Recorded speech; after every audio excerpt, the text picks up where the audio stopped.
FDTL regulations అనేటువంటివి కేంద్ర ప్రభుత్వం ఏదైతే పౌర విమానయాన శాఖ ఉందో ఆ శాఖ పెట్టినటువంటి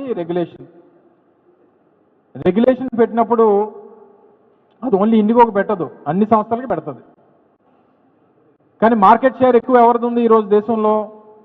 ఫ్లైట్ ఆపరేషన్స్లో 65% ఇండిగో వాళ్ళది ఉంది. సో మేజర్గా ఇటువంటిది పెట్టినప్పుడు వచ్చేటువంటి రిఫర్కేషన్స్ ఏ సంస్థ నుంచి వస్తాయి? ఇండిగో నుంచి వస్తాయి. ప్రతి క్వార్టర్కి వారు క్యాలెండర్ ఇస్తారు. ఇదిగో ఈరోజు విశాఖపట్నం నుంచి ఇండిగో సంస్థ ఈ ఫ్లైట్లకి పలానా ప్రాంతాలను నడుపుతుంది, ఢిల్లీ నుంచి పలానా ప్రాంతాలను నడుపుతుంది, ఇక్కడ నుంచి పలానా ప్రాంతాలను నడుపుతుంది అని చెప్పి ఒక షెడ్యూల్ అనేటువంటిది ministry of civil aviation submit చేస్తే మినిస్ట్రీ ఆఫ్ సివిల్ ఏవియేషన్ దాన్ని అప్రూవ్ చేస్తుంది. మరి FDTL నామ్స్ పెట్టినప్పుడు మినిస్ట్రీ ఆఫ్ సివిల్ ఏవియేషన్ వారి దగ్గర సరైనటువంటి స్ట్రెంగ్త్ ఆఫ్ పైలట్స్ ఉన్నారా లేదా అనేటువంటి చూడకుండా ఎలా అప్రూవల్ ఇచ్చింది? అదే ఎవరు తప్పు? ఇండిగోదా? సో దీంట్లో క్లియర్గా మినిస్ట్రీ ఆఫ్ సివిల్ ఏవియేషన్ తాలూకా పాత్ర తప్పిదం ఎంతైతే ఉందో ఇండిగో తప్పిదం కూడా అంతే ఉంది. ఈ FDTL నామ్స్ ఏదైతే మేము ఫాలో అవ్వడానికి మా దగ్గర ఎంతమంది స్టాఫ్ లేరు, మేము ఈ ఫ్లైట్స్ ఇన్నే పెడతామని చెప్పి వారన్నా ఇచ్చి ఉండాలి. లేదు ఇచ్చినప్పుడు మీకు ఎంత స్టాఫ్ లేదు కాబట్టి మీరు ఎన్ని ఫ్లైట్స్ నడపడానికి మీకు అవకాశం లేదు, ఈ కొత్తగా 48 hours రెస్ట్ ఏదైతే ఉందో దాని ప్రకారం మీకు ఇంతమంది స్టాఫ్ లేరు అని చెప్పి డిపార్ట్మెంట్ అన్న చెప్పలేదు. దీని ప్రకారం ఏం అర్థమవుతుంది? ఇటు ministry of civil aviation IndiGo రెండు కూడా కుమ్మక్క అయిపోయాయి అన్నటువంటిది దీంట్లో అర్థమవుతా ఉంది. ఇది మినిస్ట్రీ ఆఫ్ సివిల్ ఏవియేషనా, మినిస్ట్రీ ఆఫ్ కార్పొరేట్ ఏవియేషన్ అనేటువంటిది అర్థం అవట్లా. అంటే కార్పొరేట్ సంస్థలకి కొమ్ము కాసేటువంటి పరిస్థితుల్లో ఈ సివిల్ ఏవియేషన్ డిపార్ట్మెంట్ ఉందా అనేటువంటిది నిన్న మొన్న జరిగినటువంటి దేశవ్యాప్త పరిణామాలు బట్టి మనకు అర్థమవుతా ఉంది. సో ఇందులోని మేమనేది ఏంటంటే ఉన్నటువంటి సమస్యని ఏ రకంగా పరిష్కారం చేయాలనేటువంటి దాని మీద బుర్రపెట్టాలి తప్ప దీంట్లో కూడా అసలు లోకేష్ గారికి ఏం సంబంధం అండి దీంట్లోని? చెప్పండి, మీరైనా చెప్పండి, మీ వాదన ఏదైనా ఉంటే చెప్పండి.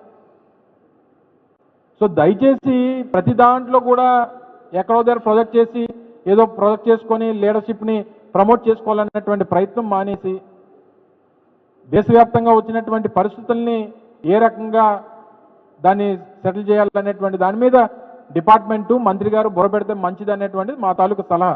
దీంతో పాటు ఇంకొక మేజర్ ఇష్యూ, మొన్న రాజ్యసభలో పార్లమెంట్ సెషన్స్లో పోలవరానికి సంబంధించి కూడా 41 మీటర్స్ సంబంధించినటువంటి హైట్ ఏదైతే ఉందో పోలవరానికి 41 మీటర్స్కి 30,000 కోట్ల రూపాయలు అంచనా వ్యయానికి మాత్రమే కేంద్ర ప్రభుత్వం ఒప్పుకుంటుంది అనేటువంటి మాట చెప్పారు. ఉత్తరాంధ్ర సుజల సమితి పరిస్థితి ఏంటండి? మంత్రి గారికి బాధ్యత లేదా? కేంద్రంలో మంత్రిగా ఉన్నారు కదా, కేబినెట్ మంత్రిగా ఉన్నారు కదా. 45 మీటర్ల కాంటూర్ లేకపోతే ఉత్తరాంధ్ర సుజల సమితి ద్వారా ఉత్తరాంధ్ర ప్రాంతానికి నీళ్ళు ఇస్తామన్నటువంటి పోలవరం ప్రాజెక్ట్ నుంచి అది ప్రాజెక్టు పూర్తిగా అన్యాయం జరుగుతుందనేటువంటి విషయం తెలిసి కూడా మాట్లాడకపోతే దేనికి ఉన్నట్టు కేంద్రంలో మంత్రులు? సో ఇవన్నీ కూడా అనేక ఇష్యూస్ ఉన్నాయి. దేని మీద పొరపెట్టుకున్నా అసలు ఏం చేస్తున్నట్టు అనేటువంటిది ప్రజల తాలూకు ప్రశ్న.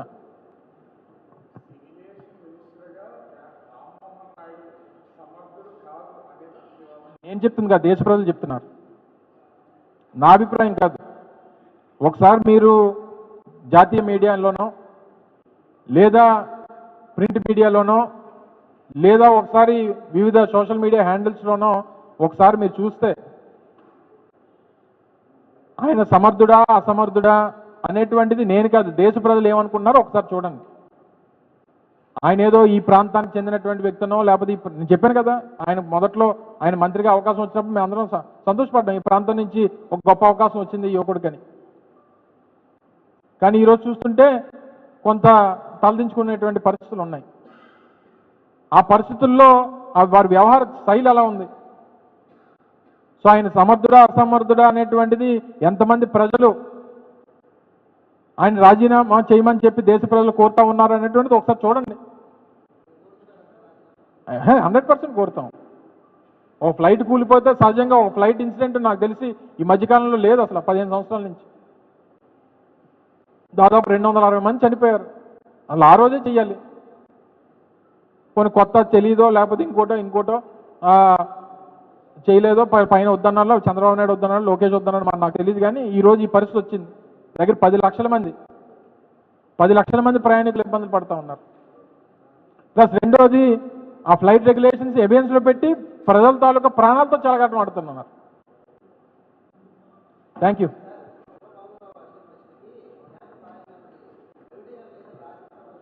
దేనికి ప్రైవేటీకరణ? ఎవరు చెప్పారు? ఏమని చెప్పారు? నాకు తెలిసి ఏదైతే 2020 సంవత్సరంలో 2021 జనవరిలో దీపం అనేటువంటి ఒక ఆర్గనైజేషన్ కేంద్ర ప్రభుత్వంలో ఉందో వారి ఆర్గనైజేషన్ ఏదైతే కేంద్ర ప్రభుత్వానికి సంబంధించినటువంటి సంస్థ విశాఖపట్నం స్టీల్ ప్లాంట్ డిస్ఇన్వెస్ట్మెంట్ వైపు 100% తీసుకెళ్తున్నాం అని చెప్పి ఏదైతే నిర్ణయం తీసుకుందో ఆ నిర్ణయాల్లో మార్పులు లేవు అనేటువంటిది చెప్పడం జరిగింది. ఇది స్వయంగా కేంద్ర మంత్రిగా ఉన్నటువంటి ఎవరు మన కుమారస్వామి గారు చెప్పినటువంటి విషయం. తర్వాత మళ్ళీ నాకు ఎక్కడ మేమైతే మరి చూడలేదు. ఇప్పుడు ఉన్నటువంటి పరిస్థితులు చూసిన తర్వాత 8,000 మంది ఉద్యోగస్తులు తొలగించి 32 డిపార్ట్మెంట్లు ప్రైవేటైజ్ చేసి అందులో ఉన్నటువంటి ఎంప్లాయీస్ జీతాలు తగ్గించి ఇవన్నీ చేసిన తర్వాత ఎవరికైనా ఏమనిపిస్తుంది చెప్పండి? దేనివైపు అడుగులు వేస్తూ ఉన్నట్టు వాళ్ళు. ఇవన్నీ చాలా క్లియర్గా ఓ పక్క ఏమో చంద్రబాబు నాయుడు గారు ఏమో నోటికొచ్చింది మాట్లాడతారు, తిడతారు. మీరే కదా అడిగారు, నువ్వేం అడిగావు క్వశ్చన్? నిన్నేమన్నా అనుకుంటాను.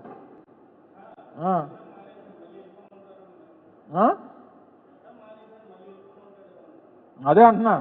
కొంతమంది మొన్న ఎవరో వైజాగ్లో అడిగితేనేమో మీడియా వాళ్ళని కూడా చూడకుండా వాళ్ళ మీద రంకులేస్తున్నాడు ఆయన. అంటే ఆయనకి ఏదన్నా నచ్చింది ఏదన్నా అడిగితే ఆయన కోపం వచ్చేస్తుంటుంది.